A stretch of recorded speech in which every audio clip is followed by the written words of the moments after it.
Assalamualaikum warahmatullahi wabarakatuh. Waalaikumsalam. Bismillahirrahmanirrahim. Alhamdulillahirrabbilalamin. Assalatu wassalamu ala asrofil anbiya'i wal mursalin wa ala alihi wa sahbihi ajmain amma ba'du. Puji syukur kita panjatkan kehadirat Allah Subhanahu wa taala atas nikmat iman dan nikmat sehat kita sehingga kita dapat berkumpul di sini untuk mendengarkan ceramah. Tentunya ceramah yang akan disampaikan untuk saya pribadi dan untuk para pendengar juga. Tidak lupa juga kita sertakan sholawat serta salam kepada Nabi besar Muhammad Sallallahu Alaihi Wasallam beserta keluarganya, sahabatnya, dan juga kita sebagai umatnya supaya mendapatkan syafaat beliau di akhirat kelak. Amin.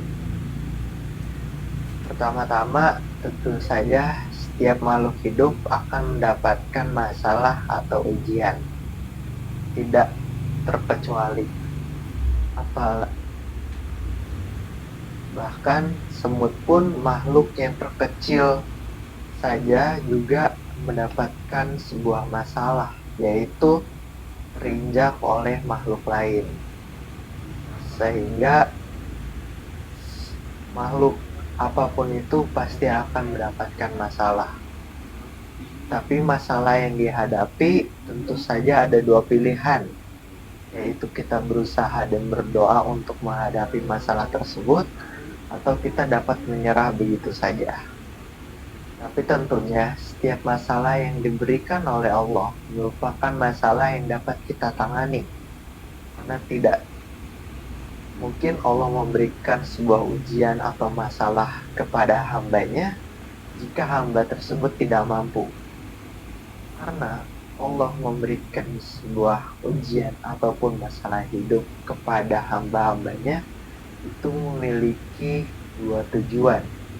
Yang pertama adalah meninggikan derajat suatu hambanya, dan yang kedua adalah mengurangi dosa-dosa yang ada di hamba tersebut. Untuk yang pertama, meninggikan derajat suatu hambanya itu sudah terbukti oleh hadis Anas bin Malik, yaitu inna izomal jaza imaha idomil bala innallaha iza ahabba qauma batalahum faman dia falahu ridho waman sahito falahu sohad. Artinya, sesungguhnya pahala besar karena balasan untuk ujian yang berat. Sungguh jika Allah mencintai suatu kaum, maka dia akan menimpakan ujian untuk mereka. Barang siapa yang ridho, maka ia akan meraih ridho Allah. Dan barang siapa yang tidak suka, maka Allah pun akan murka. Dapat disimpulkan dari hadis ini bahwa jika Allah mencintai suatu kaum, maka berbahagialah kepada Anda semua jika mendapatkan masalah atau ujian, karena itu artinya Allah mencintai kalian. Dan selain itu, barang siapa yang ridho, maka akan mendapatkan ridho Allah. Maka kita harus ridho, ikhlas, dan sabar ketika mendapatkan ujian tersebut, dengan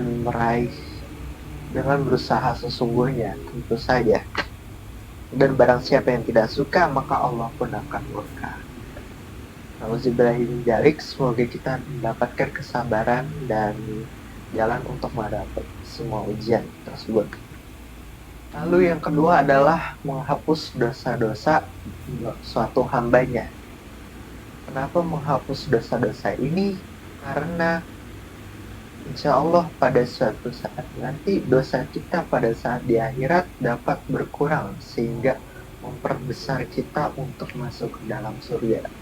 Jadi lebih baik kita mendapatkan ujian di dunia terlebih dahulu daripada kita mendapatkan balasan pada saat di akhirat kelak. Hal tersebut tertulis dalam hadis dari Abu Hurairah radhiyallahu anhu dari Rasulullah SAW bersabda, mayusibul muslima min nasobi wala syabi wala hammi wala hurni wala azza wala gummi hatta kaki yusha kuha illa kafarullahu biha min hato.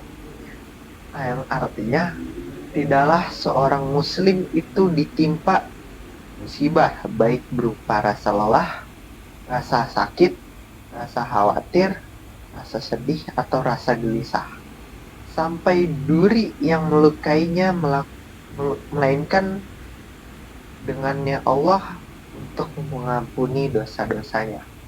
Bahkan rasa lelah, rasa letih, dan rasa gelisah itu merupakan ujian yang kita dapatkan, walaupun hanya sekecil duri pun yang melukai kita, itu pun juga masalah.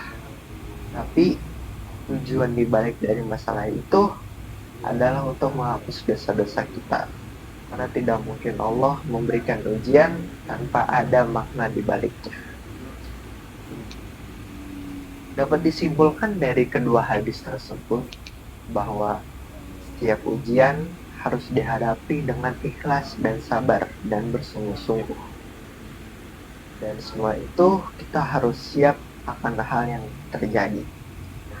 Seperti layaknya seorang siswa, dia akan melakukan ujian itu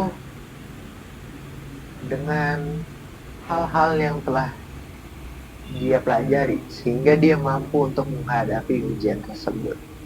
Dan tidak mungkin ujian tersebut akan di luar dari kemampuannya. Demikianlah ceramah yang dapat saya sampaikan. Semoga kita dituntun kepada jalan yang benar. Akhirul kalam, wassalamualaikum warahmatullahi wabarakatuh.